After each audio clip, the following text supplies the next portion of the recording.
उपरिश्रितेन पुरतश्च नश्वर व्यवहारदूरग गिरामनारतं प्रणवद्वयेन मणिनूपुरात्मना परिकर्मिते तव पदे पदे मुदाम। नश्वर व्यवहार दूरग गिराम।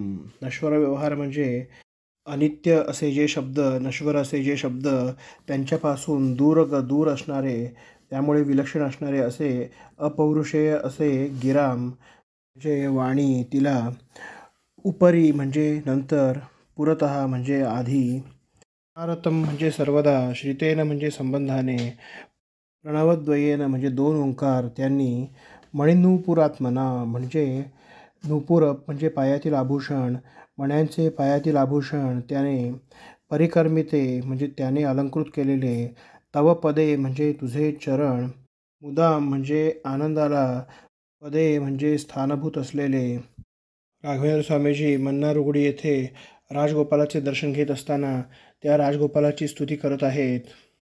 राघवेंद्र स्वामीजी म्हणत आहेत, सामान्य भाषेपासून पूर्णतः वेगळी अशी पवित्र अशी जी वेदवाणी आहे, जिचा प्रारंभ ओंकाराने होतो आणि समाप्ती देखील ओंकाराने होते, हे प्रारंभीचे आणि समाप्तीचे ओंकार जे आहेत ते तुमच्या आनंदस्वरूप चरणाचे अलंकारच आहेत.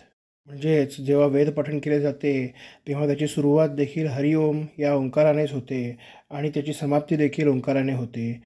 हे दोन ओंकार म्हणजे त्या श्रीहरीची, त्या भगवंताची पैंजण म्हणून मानली जातात.